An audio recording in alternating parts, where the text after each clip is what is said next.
Welcome to Inflection Point Podcast, where we cultivate change from the inside out as we ponder the Cairo question. Will Cairo have to protest in his lifetime for the birthright to freely and peacefully exist in the skin in which he was born? We stand on the belief that dismantling racism goes beyond laws and legislation or politics and economics. Here, anti-racism activation is presented as an inside job where personal transformation and accountability impact social change. So take a seat at the anti-racism activation table with Inflection Point Podcast. Well, hello, everyone, and thank you for tuning in to the latest episode of Inflection Point Podcast. We are dedicated to anti-racism activation and the art of listening in authentic conversation, engagement, and action. I am your host, Anita Russell, and here's a quick hello from co-hosts Mavis and Gail. Hi, everybody. I'm Mavis Bauman. Ooh, Gail might be muted. Can't hear you. No, I'm not muted. You can't hear me? Yeah, now we can. I'm Gail Hunter, and welcome this evening. Excellent, excellent. There's always a challenge, right? One thing or another. Always. So if you've been following us, in 2025, you may be aware that we have turned our attention towards community engagement and the grassroots of change. So throughout the year, we are exploring the stories and the strategies and the successes of community-driven movements that are making a difference. So each episode will focus on partly theory, practical examples, allowing our audience to gain insights that they can apply in their own real-world community engagement efforts. So for this episode, I am super excited to talk about a gentleman who has influenced my work from afar. I've never met him in person. His name is Dr. Robert Livingston. And in this episode, we're going to focus our attention on his evolution. And when I say his evolution, I became aware of his work back in 2020.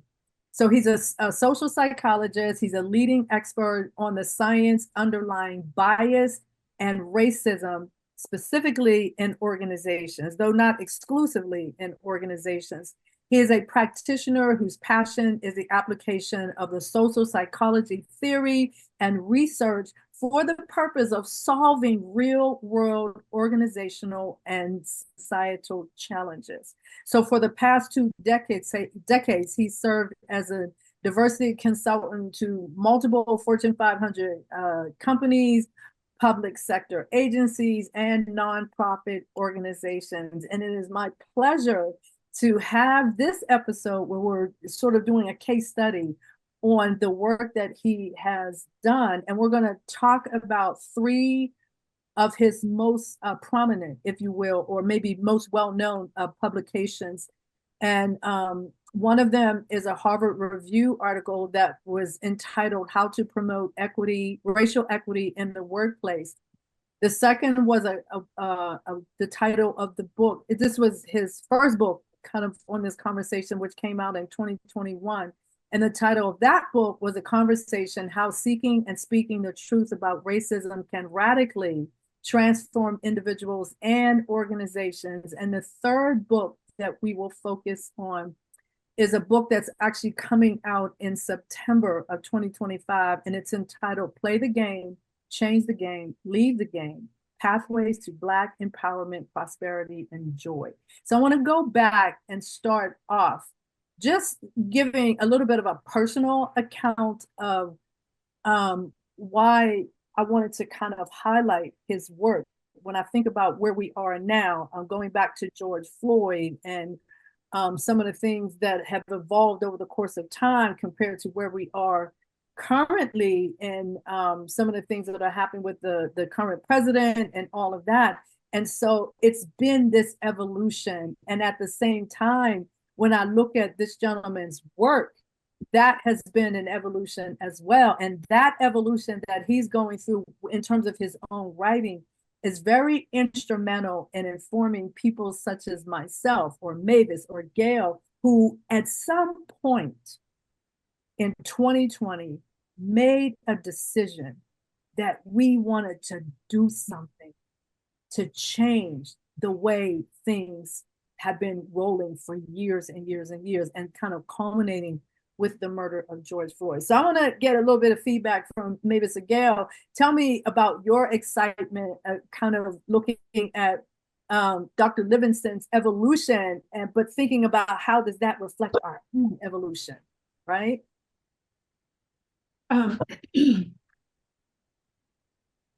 I just am struck by how fast things are changing in our world, and that Dr. Livingston has had the courage and the wisdom, the experience to put forth ways for us to rise above what's happening and help us talk about it, to move through it. And the fact that he is coming out with this third book now, I'm especially excited to see how that's going to fit into the world we're facing today, where things are changing daily. I know that he changed me a lot back in 2022, 2020 also, because he has been a part, one of those roads to helping fight racism through conversation. There are many, but his is particularly, of course, well-founded by research and experience and so on. So I have a lot of gratitude towards this man, and I'm glad he's out there putting out his content. Absolutely. Gail? No, I agree. I could probably say exactly the same thing, that he has been such an influence, and in my participation in this podcast, and certainly moving towards anti-racism. I mean, it's just brilliant, and he's very honest and very genuine, and he just tells it like it is, and whether people want to hear it or not, but it's in a very respectful way. So I really admire him for how he's communicated all this. And his book that's coming out should be very interesting. And what I don't know is if he had finished writing it before all this was changing with the new government in place. That would be interesting if he's going to write an addendum if he had written before that. Be interesting to see. But no, I'm very grateful for him and the work he's done. If anybody gets a chance to read any of what he's written, please take the opportunity to do that. Absolutely, absolutely. So one of the things that I found really exciting, if you will, is sort of putting together the content for this particular episode, which is kind of taking that look back. I mean, we're looking back 5 years. It was in 2020 that George Floyd was murdered, but then there had been a succession of events. Ahmaud Arbery, Breonna Taylor, and all of these individual stories that kind of culminated, if you will, in that George Floyd moment where everything was kind of on videotape. Everybody had the opportunity to kind of take a look at what was happening. And in that time period, when I think about Dr. Livingston's, the Harvard Review article, because that was the first article that I read that sort of reflected who he was. So that article was an introduction to me as to who he was, his career, and all of that, and how what he was talking about, I could relate directly to it. Mm-hmm. So there was so much power, I felt like, when I read that article, How to Promote Racial Equity in the Workplace. And it was the winner of the 2020 Warren Bennis Prize, awarded to the best article on leadership published in Harvard Business Review that year. So it was a very well-received article when you think about the timing of what was happening and all of that. And just think about some of the earlier conversations that we were having when we started sort of looking at developing a podcast. What is that going to look like? And what is our role in anti-racism activation? What is that going to look like? It was all of this conversation that was going on. And that article really, really kind of hit home for me.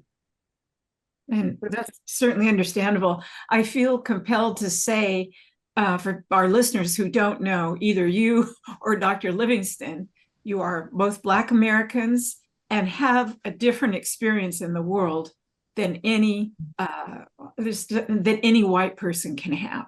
So when it comes down to research from that angle, I think it's particularly valuable, because I can tell, even from my experience over the last 5 years, I'm just constantly unaware. I find that I've been unaware of things that Black folks face. So I'm so glad that there are Dr. Livingstons out there. Absolutely. Absolutely. Gail, you had a comment? No, it's just that that's one of the most important things is the education and the conscious awareness of what really has been transpiring and what Black people have been experiencing for well over 100, 200 years. I mean, it's I think that either white people have forgotten it, or they've never looked into it or explored it or tried to understand it, and now it's trying to be erased in some ways. And it's the opposite of what needs to happen. We can't understand anything without really delving into it and looking into it, and purposely, consciously understanding it. Right. Yeah. When I think about kind of where we are now, it reminds me of Mavis, I know you could relate to this. The year that we were traveling and I think it was when we were in South Africa, we were on the escalator and we were going up, and then all of a sudden we were going back down because somebody had put this big, huge, giant luggage rack on the escalator, and it literally was pushing us down. That's a little bit how I feel right now. Or if you think about it within the context of Reconstruction, how Reconstruction, everything was going up, up, up, up, up.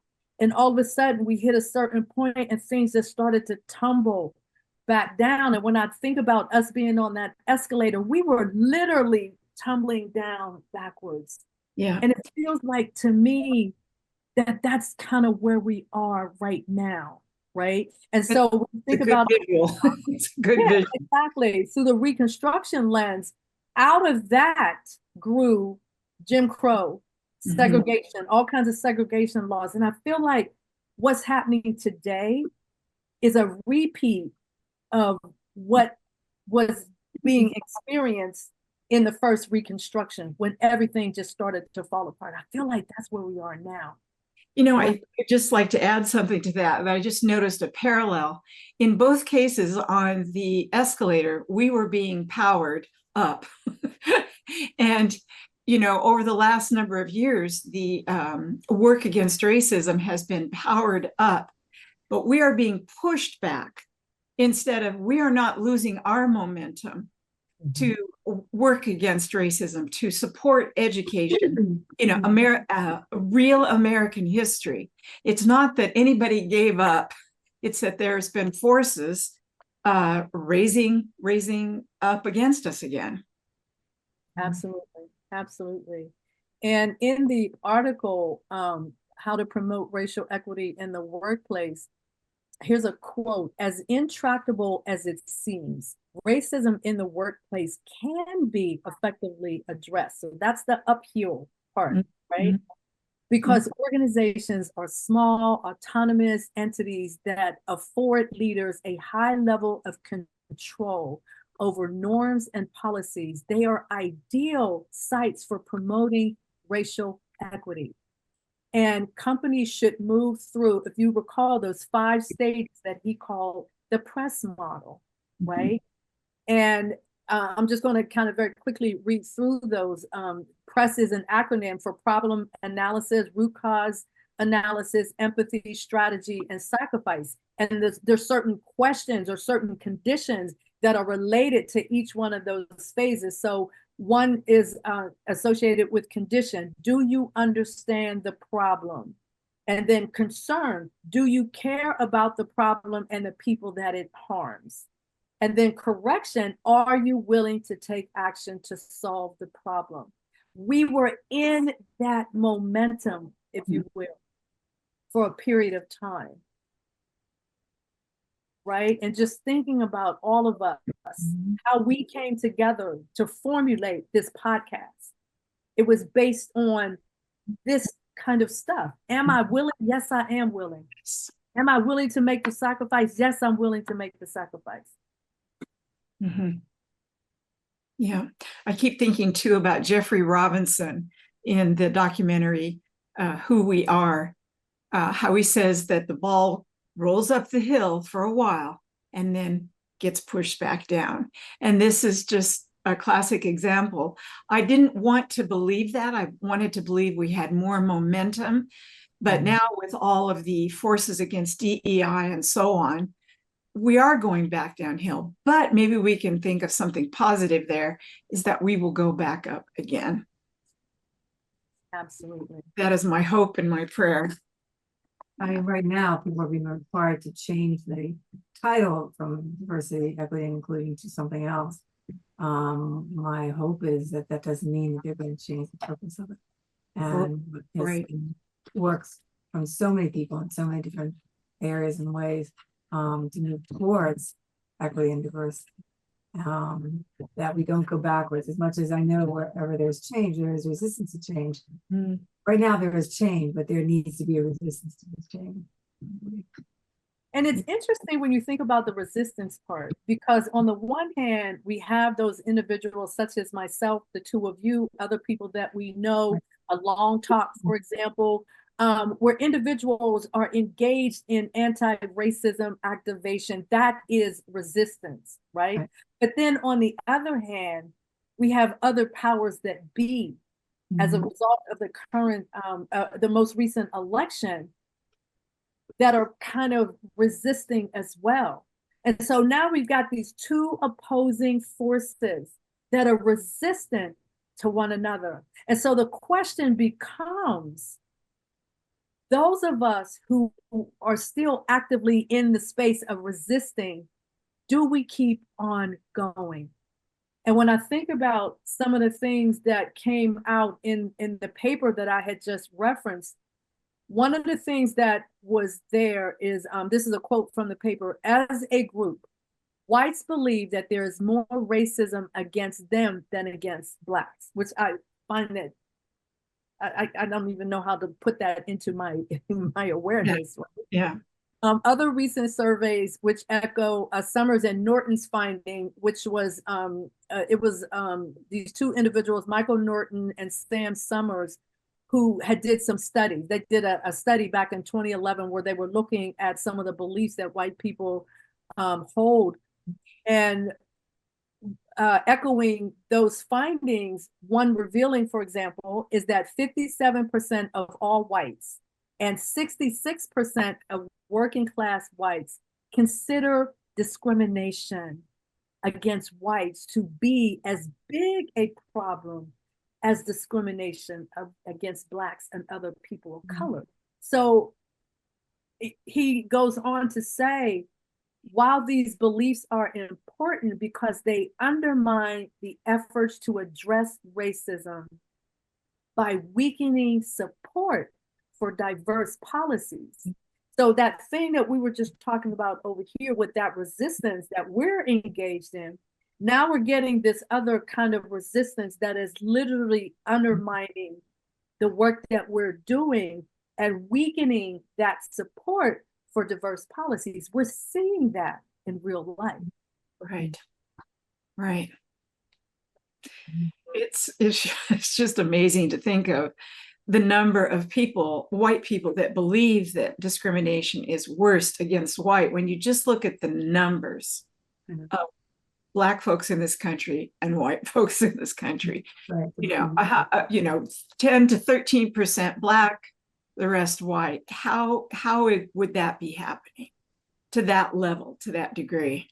And I don't believe it is happening, but because of that, those statistics, but it's that for the first, when all this is beginning to happen, for the first time, people of color were given the opportunity to apply for jobs, and there was more of an equity that they had to be included in the process of either including them and evaluating them for the job, or evaluating them that they could not make, they wouldn't be qualified for the job.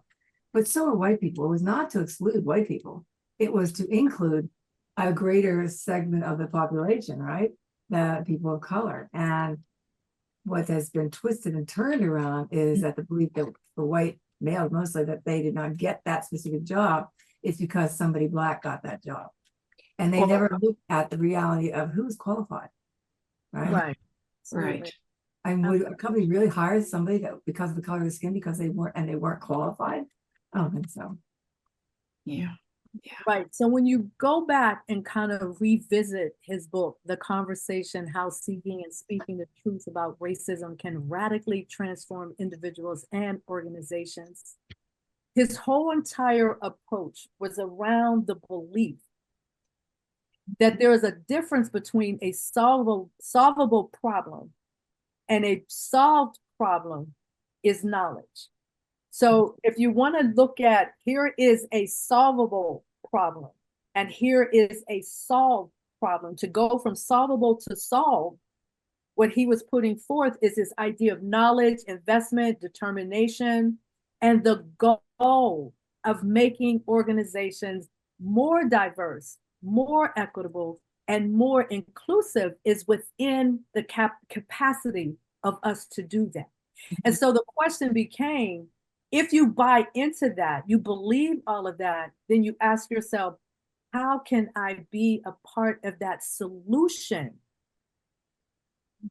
Right? And so when you think about people making certain types of decisions around anti-racism activation and all of these different things, the books and all of this stuff that was happening, Black Lives Matter and all of that, and people were asking themselves, how can I be a part of the conversation or a part of the solution?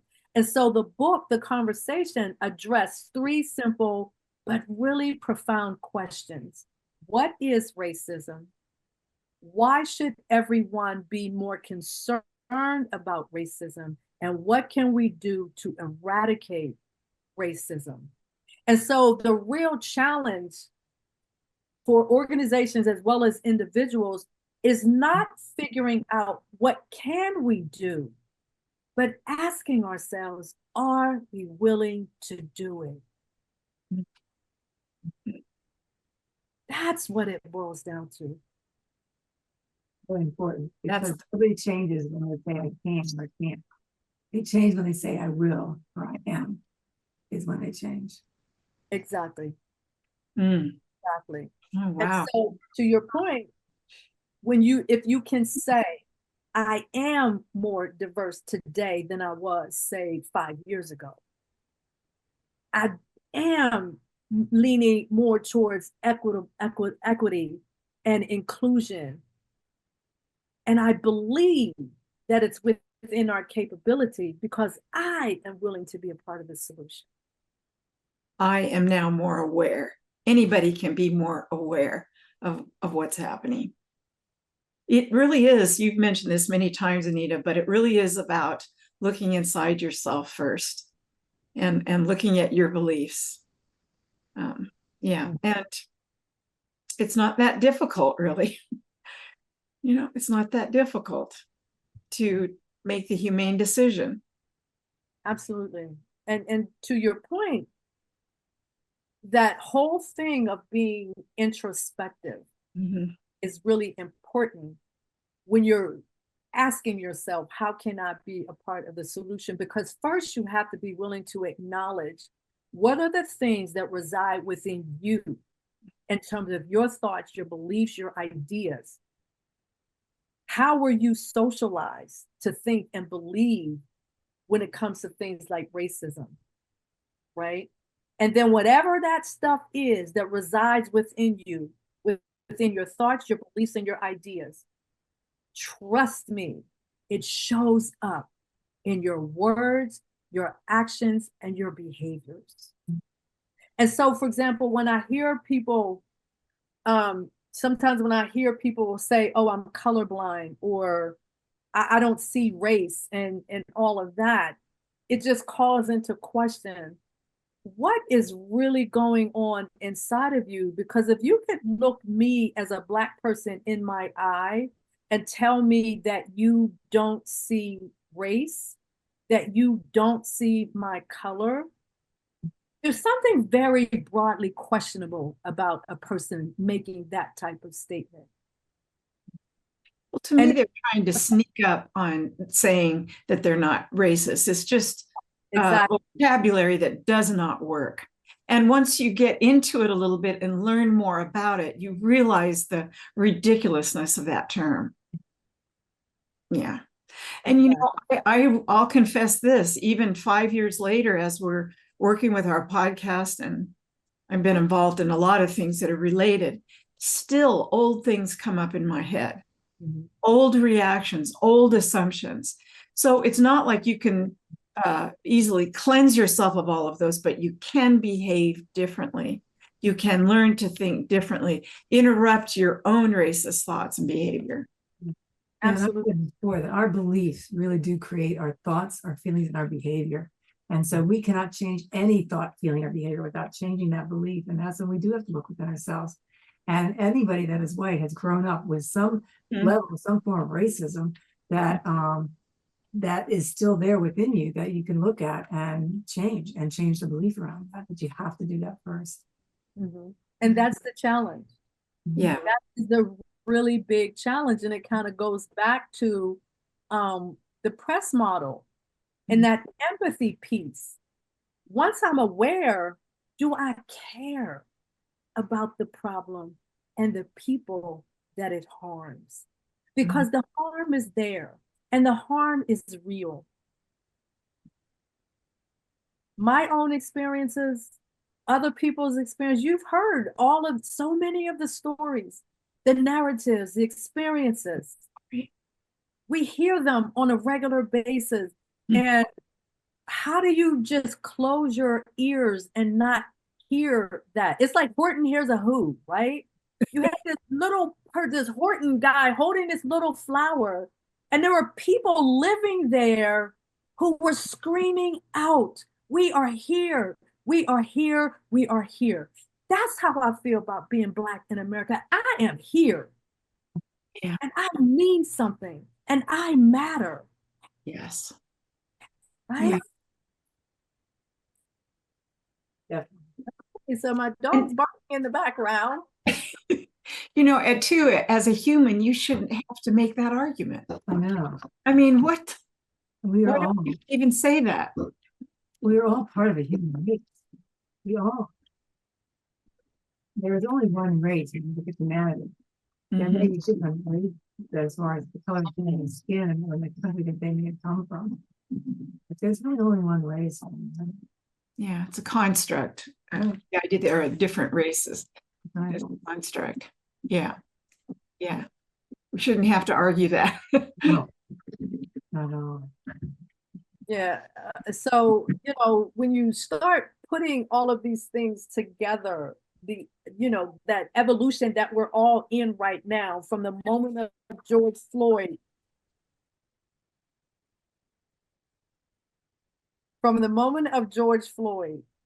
to where we are today, there's been an evolving, or I could even say right now we're in a place of de-evolving, right? And do we really want to be in that place?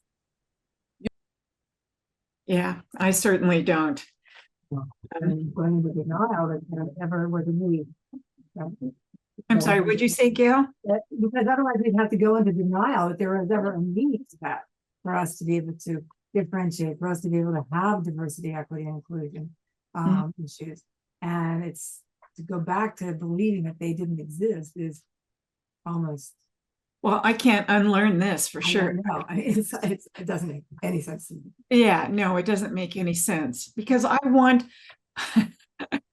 us as a human community to respect each other. Right. Full stop. Full stop. Exactly. And that respect is incredibly important. And that is what will drive us as we continue to move forward, as we continue to have all of these conversations. So we're going to stop and take a break. We're at the midpoint of our conversation, and I need to take care of my dog in the background. And so we'll be back in about a minute or so. Okay.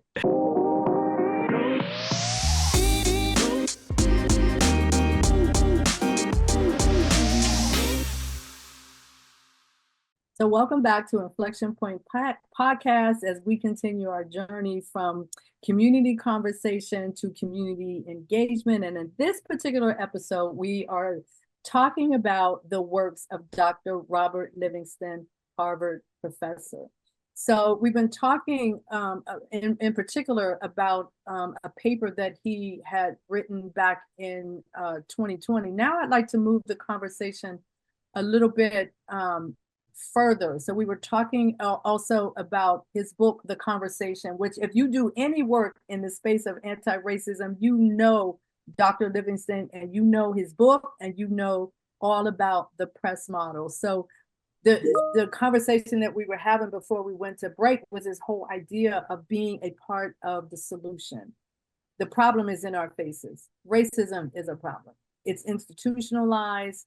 It's systematically woven into the fabric of this country.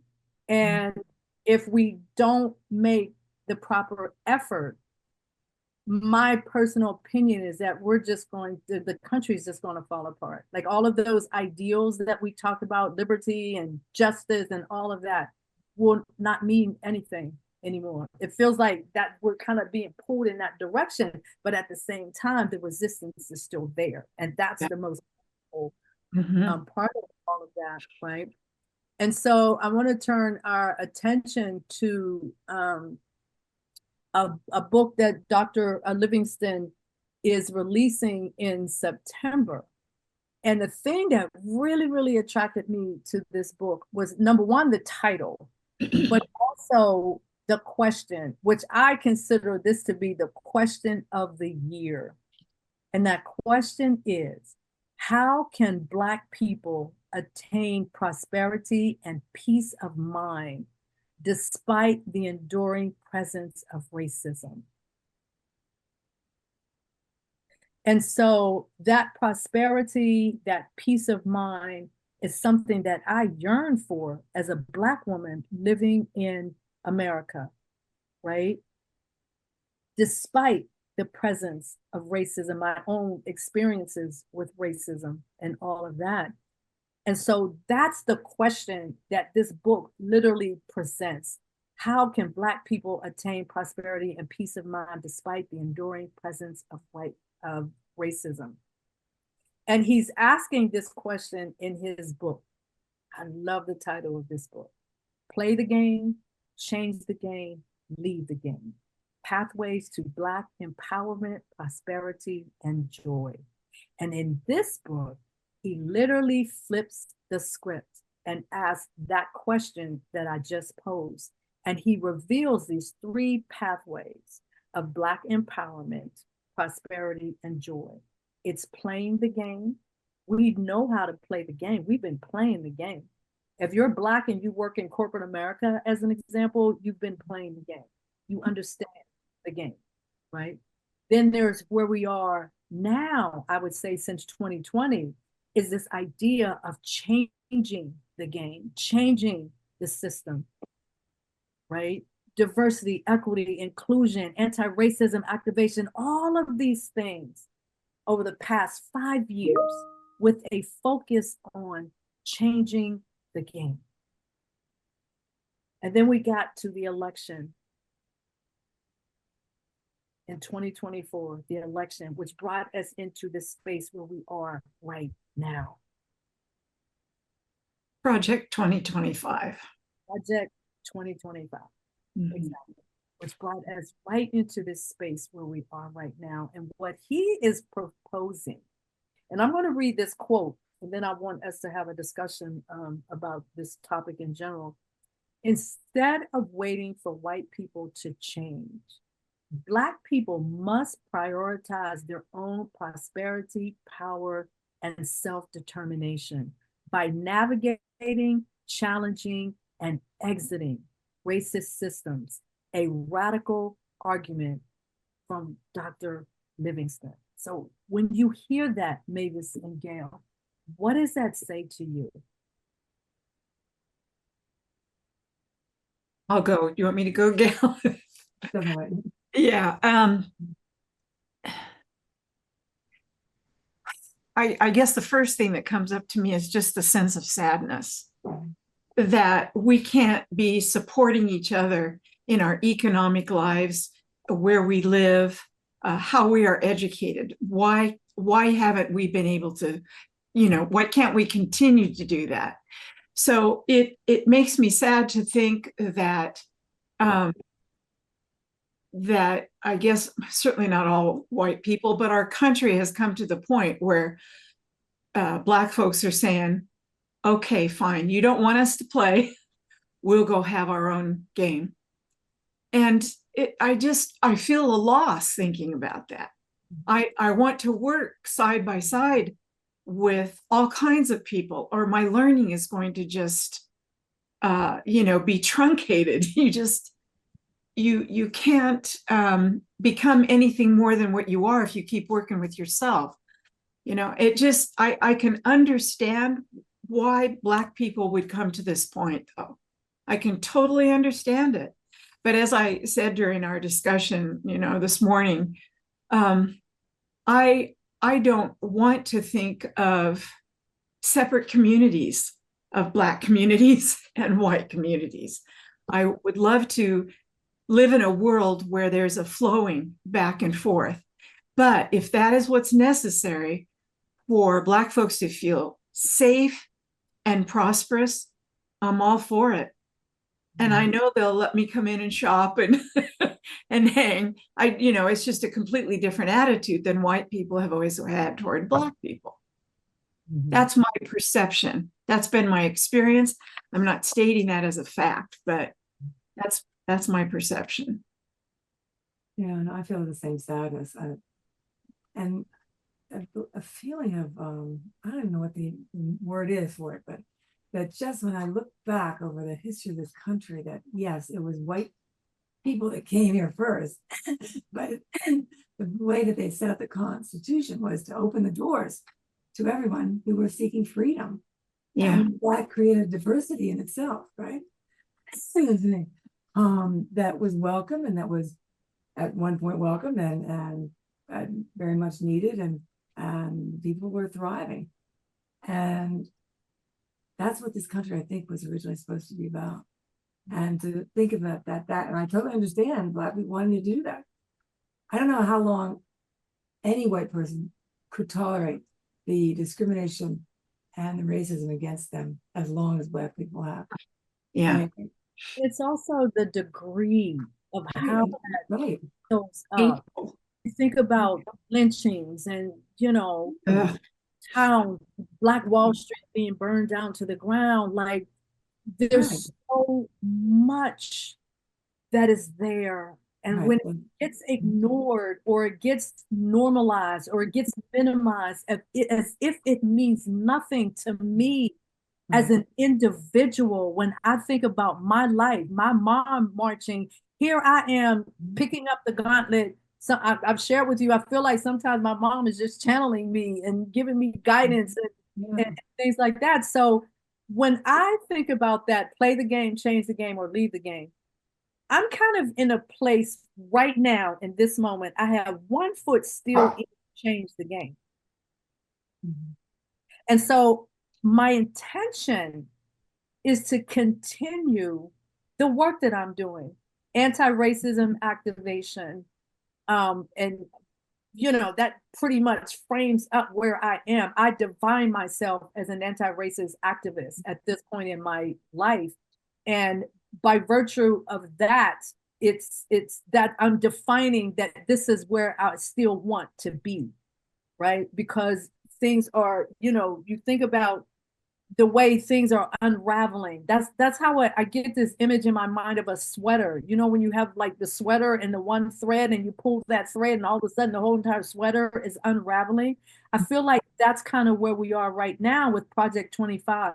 It's hooked itself into the sweater of America and it's literally pulling things apart. And so for me as a Black woman, I have to make a decision. Where do I want to be? And I just love the way he framed this up.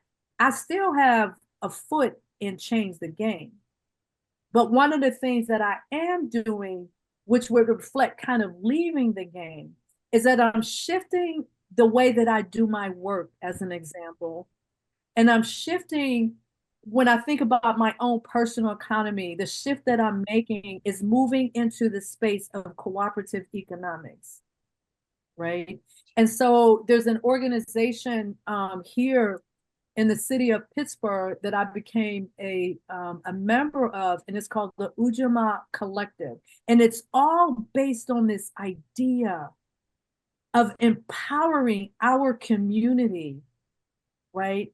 And doing it within the context of how we work together and support one another, right?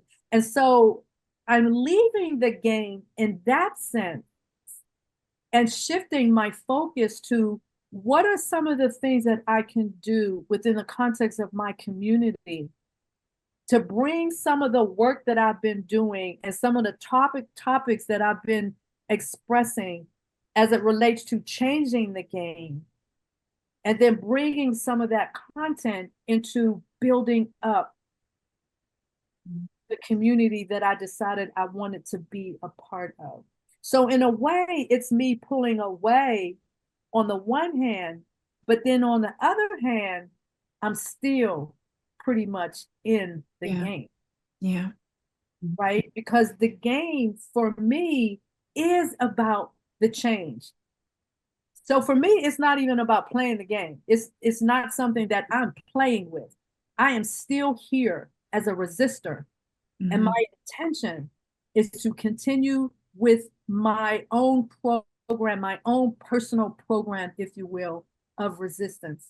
Mm-hmm. But then I'm also girding that by moving into a more cooperative, collaborative economic space in general, so that I can take what I have, what I know, what I learned, and infuse that into people to empower them within the context of my community. Right. Kind of I love the idea that the system that you're describing is an alternate to capitalism, where it's a win-lose game. The idea of collective economics is, boy, to put it super simply, I help you, you help me, we both have everything we need. It's not that someone has to rise above and have way more than they need so that other people have nothing. And I just think we need to, as a country, as a world, move more toward that direction. Capitalism is just choking us off in a way. I mean, we all work, we all want to get ahead. It's not a full-on rejection of capitalism, but the idea that there are other kinds of models where people can live more peacefully together and not have anyone be without is very attractive. It's very attractive to me. The belief in humanity and the openness to want to share and live with that humanity in respectful ways. I mean, it's a beautiful concept, right? Yeah. Yeah. And also part of it for me is when it comes to change the game, racism is a very violent thing. Yeah. Very violent. Always been. Yeah. It's violent in people's thinking, some of the things that we talked about earlier. There's just such an element of violence that is associated with racism. And that's part of it for me in terms of changing the game. Maybe it's what you just talked about. If you remember South Africa, the Ubuntu principle. Mm-hmm. I am because you are because I am. Yeah. Without each other, we aren't. Exactly. Exactly. And I feel like where we are right now, there, with all of the stuff that's there in the backdrop, or the stuff that's over our heads, or what have you, behind the scenes, we still have an opportunity to continue to change the game. So on a personal level, my foot is in leaving the game in terms of my own personal economy and how do I want to manage my business, build my business Like, what are the kind of people that I want to connect to in my business? And right now, it's basically my community. And it's also, when I think about how violent racism is, I find safety and comfort in my community. When I walk into the Ujamaa collective space, I feel important.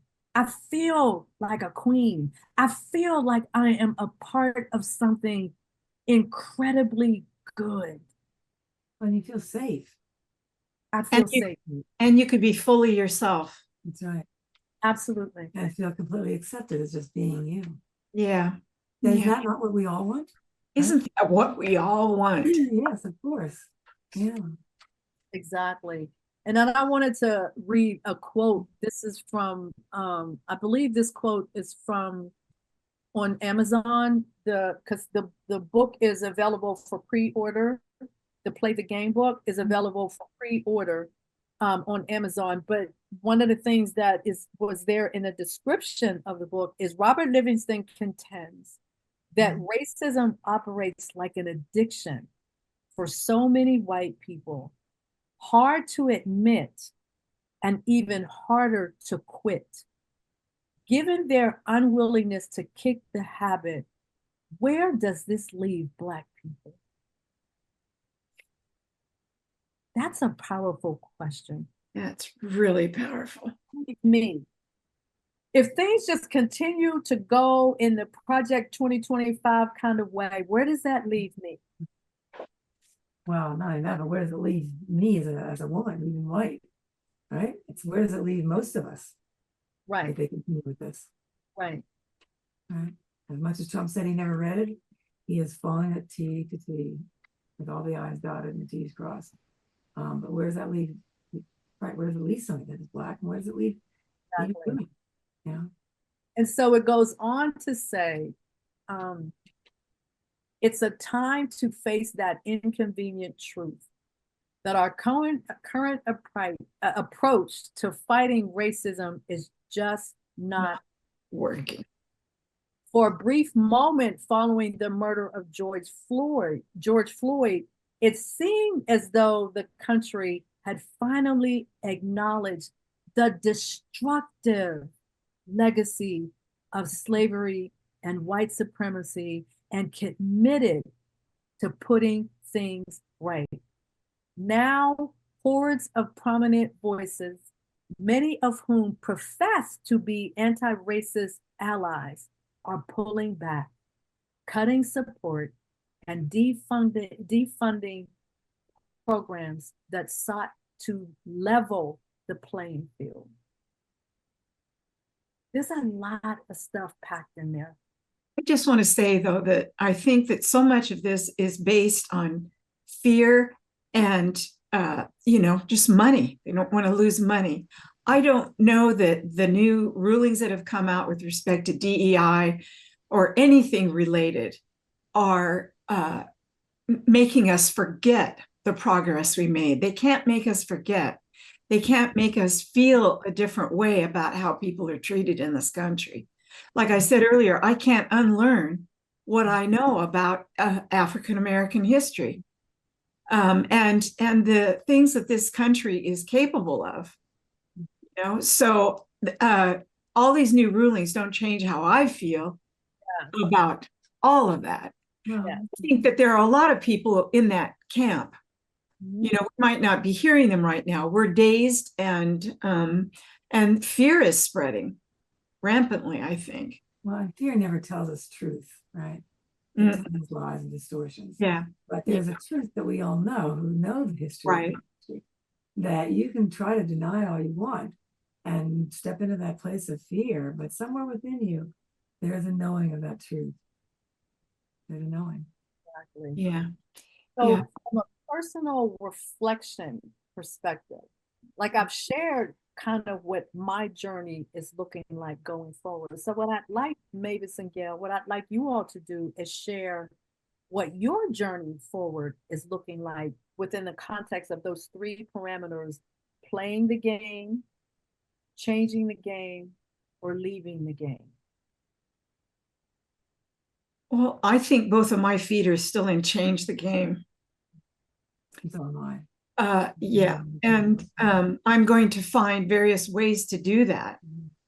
I feel that level of conviction in my mind and my soul about the wrongness of the way we handle racial matters in this country. And I'm going to keep trying to change that. As a spiritual being, our souls, we are always wanting to move onward and upward, right? This is not happening according to what they're wanting to do. It's creating a way of trying to live in an altered universe in some ways, and let alone reversing things. And that makes absolutely no sense to my conscious mind at all. So I am certainly staying and changing the game. Just quickly, I think we all need to be careful about the use of words now and how things are being reframed. I've got this announcement from a fact sheet from the White House that is talking about restoring the values of individual dignity, hard work, and excellence. One of the bullet points is reversing the progress made in the decades since the Civil Rights Act toward a colorblind and competence-based workplace.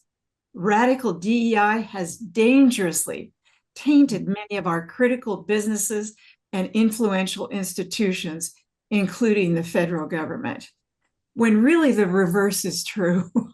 Gaslighting, right? So it's just, boy, you can spin anything, really.